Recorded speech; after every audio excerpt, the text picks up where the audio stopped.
So far we've done hypothesis testing with continuous data. Discrete data, you have to think of it a little bit more carefully and can be a little bit more complicated in some ways, but we'll see how we go. We just do it by starting off an example. Okay? So you can either write down whole sentences here, or you can just write down the key points. Okay? So, what we're going to look at now is an example taken from medical statistics. One big use of statisticians is in medical statistics, medical trials, clinical trials, working out whether things have made a difference or not. So, we are going to consider here some medicine, which historically has cured 2/5 of the people it's been administered to. But a new drug has now been produced by a drug company, and they're claiming that it's better. If it was worse, I don't suppose they'd be telling everybody. So they're claiming it's better. So what would they have done? They would have done a trial of the drug.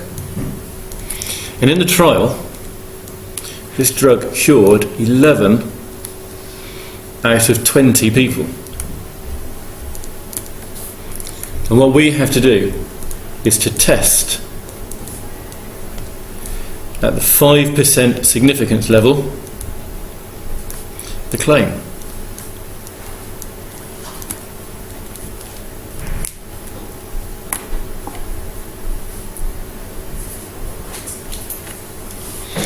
So, before we do any sort of maths, just sort of gut feeling, what do you think? Do you think this is going to turn out to be, yeah, we are confident it's better, or not?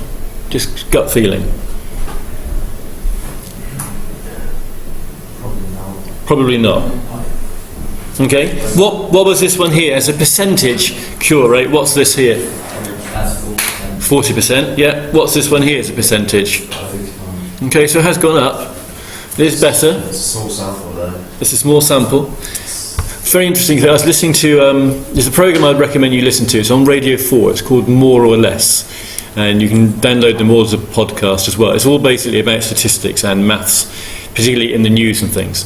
And they had done something after the Scottish referendum, which happened fairly recently, that there was a much higher percentage of people in age 16 voted for independence than for independence in the big population. That was a stated claim, it was publicised, it was out there, it was being used by politicians, and this was based on a sample size of 2,000. So, a really large sample, people were really confident with it. Then people actually looked into it, and yes, it was a sample size of 2,000 people. That's a really good sample size. But how many 16-year-olds were in it? 7. Because that might have been the right proportion of the population who are 16 out of a sample of 2,000. And you've got to be really careful. That was something, sample size actually looked really big. But when you're claiming something about just a subset of the sample, whilst 2,000 was really big, 7, I think it was 7, was really small. I mean, you really can't make any inference at all there. Okay, so let's have a look. Can we think first of all here, distributions? What distribution do we think this is matching from your knowledge of statistical distributions? Binomial, yeah.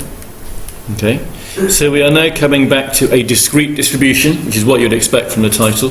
A binomial distribution. So in binomial, what are the two parameters in the binomial? N and P.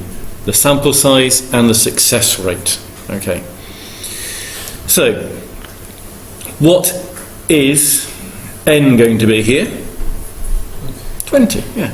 We did it for 20 people. And under the existing conditions, what is P going to be under the existing conditions if nothing has changed? P will be 2/5 of 40%. Yes. Okay.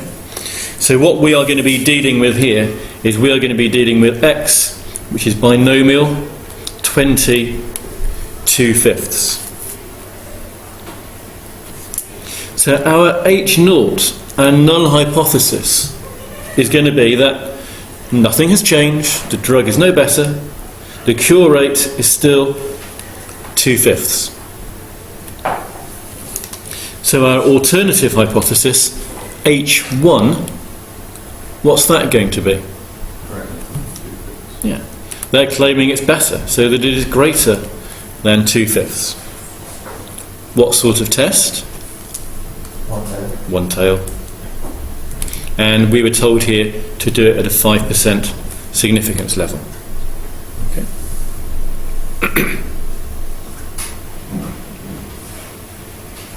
So, the way we come to our conclusion is this, and this is the key thing. What we will do is this.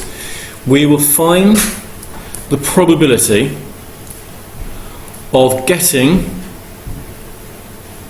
I'll put here sort of by chance, the observed result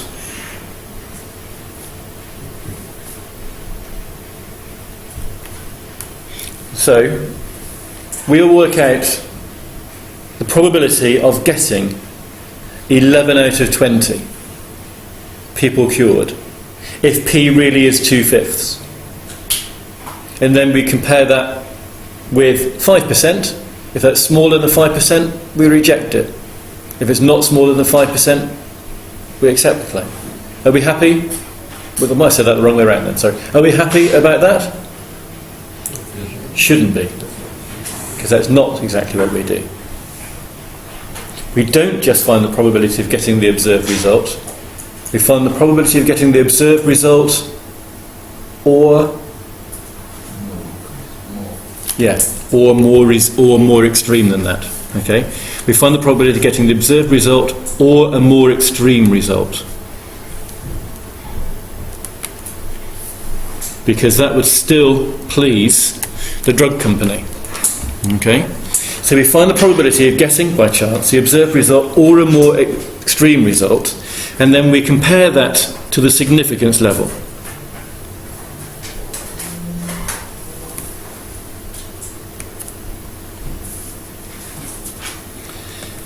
And if the probability that we calculate is less than the significance level, I might have said this wrong around a minute ago, if it's less than the significance level, what do we do? So if the probability of getting 11 or more people cured is less than 5%, correct, reject H0 and accept H1 because it's so unlikely to have happened by chance. Or the other thing then is, if the probability that we calculate is greater than the significance level, well then we just accept H0, accept H0. Okay? So that box there is the sort of key thing for this chapter. So if you had a colour pen to hand, highlighting that bit there is the crucial bit. So let's go ahead then now and try and do that for the data we've got. We then are trying to find the probability that X is what? Greater than or equal to 11, yeah. Getting what we observed, 11, or a more extreme result than that. So that's exactly right. Okay? So, we were dealing, and I'll just write this down because it's off the board at the moment, with that binomial distribution. How would you go about working out that probability? Going straight on your graphics calculator, or alternatively, go on Nathan. Yeah, 1 minus probability X is less than or equal to 10, and then Good, okay, good, yes. If you less than or equal to here, you need to change that number, that's right. And you can get that from the tables.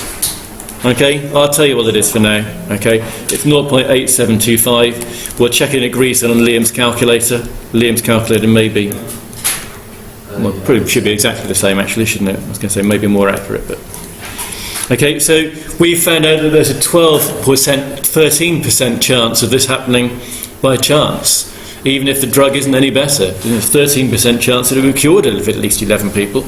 So what are we going to do? Going back to that box we highlighted a minute ago, Yeah, we'll accept H0. There's no actually strong evidence of any change at all. We accept H0, which means there is not sufficient evidence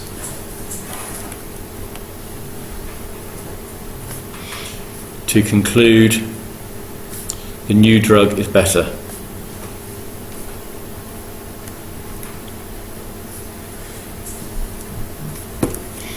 Okay?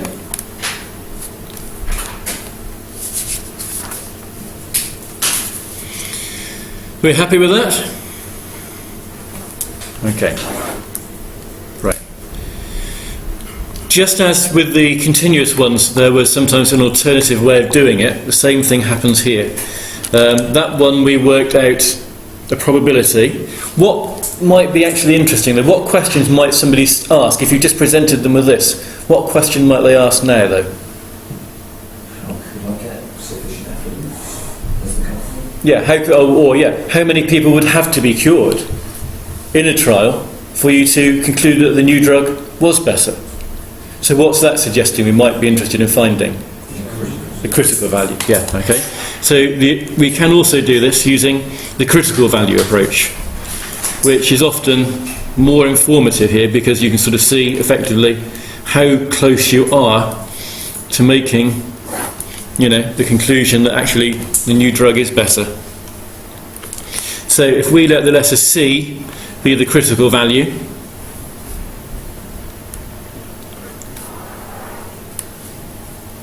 can you think of a probability statement involving X and C and some number that we can sort of write down? What are we looking for about C?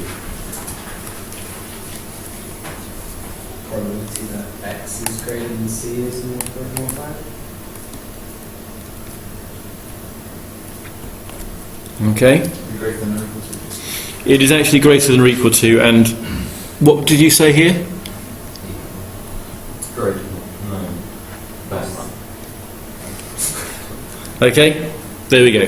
Yeah, we're looking for a critical value where the probability it's that or more than that is smaller than our significance level. That is what it would be here. Okay? Why don't we like the way that's written down to start with? Yeah, greater than or equal to here. Okay, it's easier because we're using tables and things to turn that round. Okay. What's going to be over on the right? That's equal to 0 point. Oh, if you haven't added the 1 minus, so it's still great. It will be greater than equal. Over here it'll be greater than or equal to 0.95. That's still not right. Here, yes, okay. This -1 here is the thing that people forget sometimes, okay? It's because otherwise you're including C in both sides of the inequality. So the opposite of greater than or equal to C is less than or equal to the number below C, because we're being discrete data here, okay? So those are the two things we're dealing with. So for this question, if we go to our tables, okay, the binomial tables, and we find n is 20, and we find the p is 0.4 column in those tables, what you are looking to find now is the first probability in the column which is bigger than 0.95. So you've got probabilities and you have x values to go with them. So what is the probability you can find which is bigger than 0.95? 12. So C is 13. 12, and what's the probability that goes with it? 0.979. Yes, okay, that's correct. So that 12 is equal to this C minus 1. Okay, so your critical value C will be 13.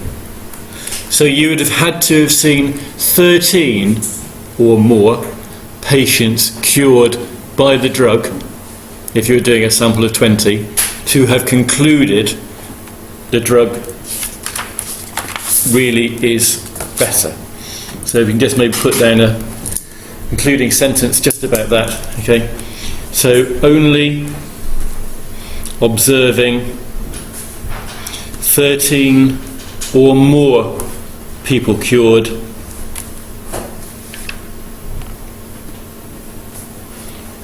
would lead to accepting H1, i.e. the drug works, or the drug's improvement, the new drug is better.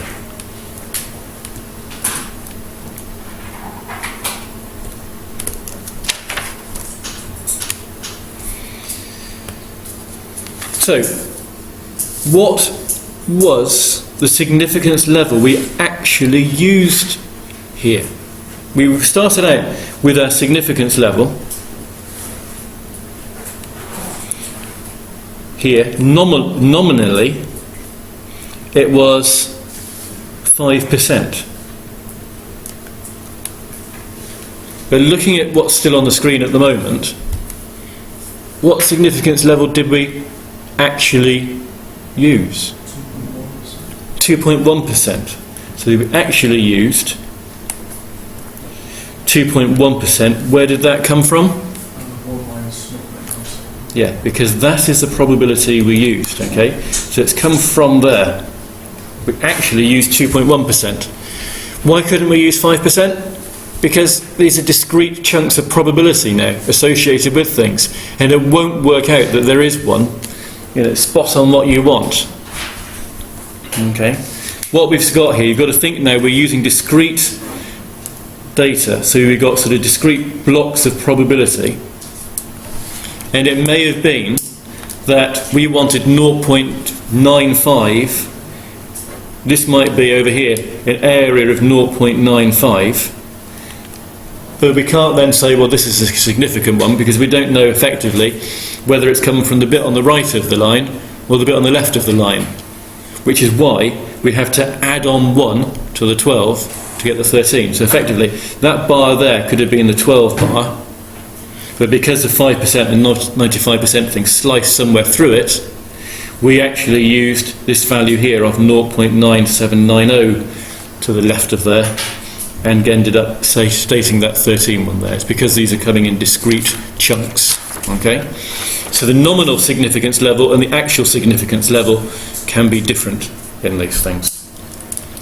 Are we okay with that concept? Right, I'll just break that video at that point. So our second example is about a memory test. Thank you. Our second example is about a memory test. You've forgotten that already, have you? So, in a memory test, there are going to be 10 objects. I remember sort of doing this at children's parties when there's about sort of 4 or 5 and 6 or something, I think. 10 objects on a tray, and you've got to see how many of them you can remember. So we're going to say here, historically, the average recall rate is 35%. Not particularly good, is it? So on average, people remember 3.5% of these items.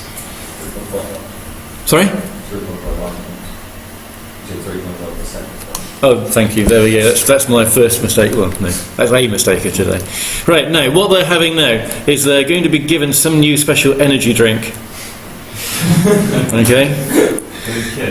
These are, you think of these as sort of 4-year-olds who are bouncy as anything already, and now we're going to give them a drink stuffed full of caffeine and lots of E numbers, okay?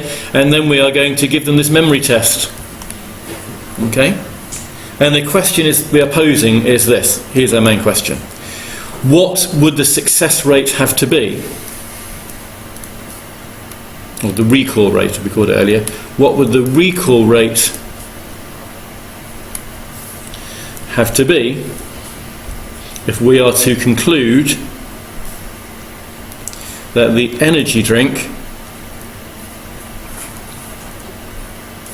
has changed changed the performance of these kids?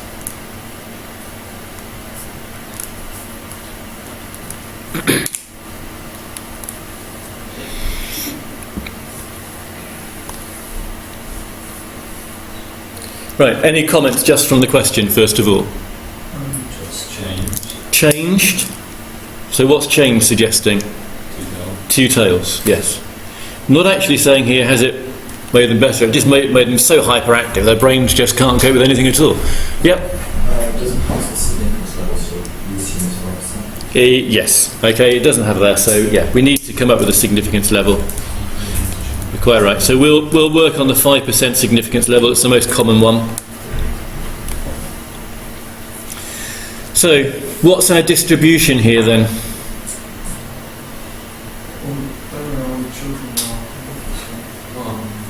We don't know how many children there are, no. How many objects? We know how many objects there are. So if we let x be the number of objects recalled, stating what our variable is, okay, what distribution will x follow? Binomial? 10? 0.35, yeah, under the historical data, under the null hypothesis, yeah, that is what we will have. So our null hypothesis is p equals 0.35. Our alternative hypothesis is p is not 0.35, which is why we said it earlier on it was a two-tailed test, and we said we're using 5%.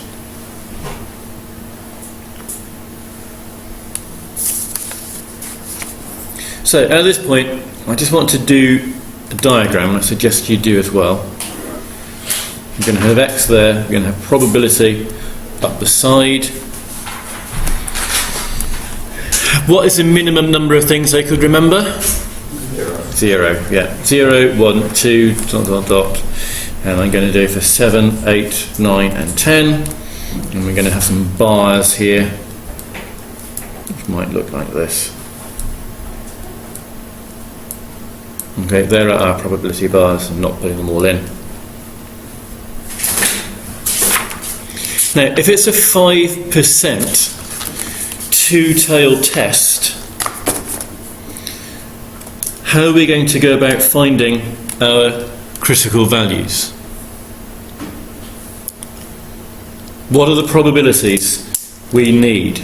Coming from here, two-tailed 5% test. What are the probabilities we're going to be interested in? 0.025 for the lower critical one, and for the upper critical value, yeah.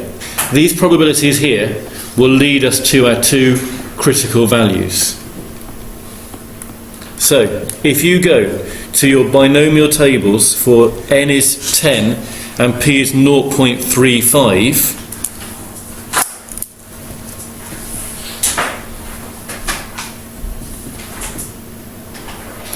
what you are looking for here is the biggest answer, the biggest probability which is less than 0.025, and you're looking for the smallest one which is bigger than 0.975. So, what values are you going to get? Right. 0 and 0 probability should be 0.0135, is that correct? And 7 I've got down as 0.9952. Okay? If you go up to the probability of 1, we've gone above our 0.025. So what we've actually got here is effectively our cut-off is somewhere here. We have to the left of that line an area of 2.5%. So 1 will not conclude a lower performance because we don't know whether it's the bit of the 1 bar to the left of the red line or to the right of the red line. So the lower end, only 0 is completely to the left of that red line. Okay? So our critical regions are on the lower level, and the critical regions are at the lower end less than or equal to 0, or in other words just equal to 0. Then at the upper end, at the upper end, I think it would be x equals 6, but then c would be 7. Because this is where we've got to be really careful. Because if you've got 6, you get 0.9803, which is Right, so if we've got 6, we've got 0.9. 803. Okay, so Have you got the book where they've messed up the columns? oh yeah, is this the one where the textbook has 2 columns the wrong way around? Okay, so can anybody confirm what this number here is? 0.9740. Thank you. Green books. Okay, the green book is the correct one. Yeah, it has a 0.3 and a 0.33 and a 3.5 column. I think the wrong way around the textbook. So, can we just think first of all, where will my red line go? On the right, through which bar will my red line go? My red line is where there's 0.025 to the right. Just the right of 6.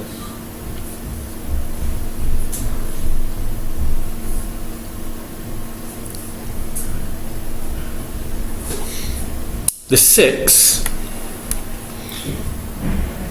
there is not, I'm looking to put my red bar where there's less than 0.975. By the time I've reached 6, I haven't hit my number yet. That is smaller than 0.975. So my red line will be going through my 7 bar. Are we all happy with that?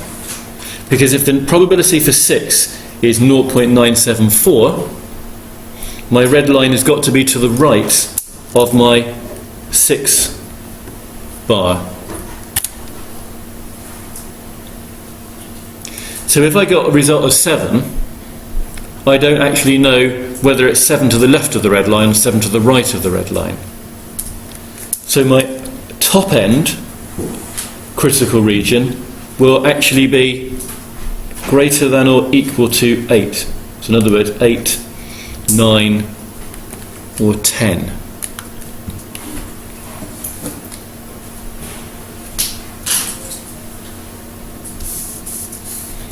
So I could do my test on these kids. If they got none right at all, the energy drink has just scrambled their brains and they're completely useless. Only if they get 8, 9 or 10 can you make a conclusion that actually it definitely is better. Again, what significance level at the top end though? At the top end, a nominal significance level. Nominal significance there was 2.5% at that top end. What is an actual significance level at that top end?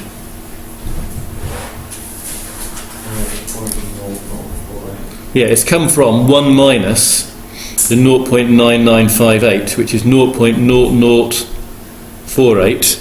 So it's a percentage, that is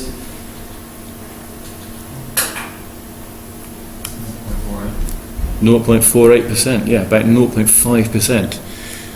And again, that's just happened because the chunking of our probabilities, wasn't convenient for us, I suppose you could say.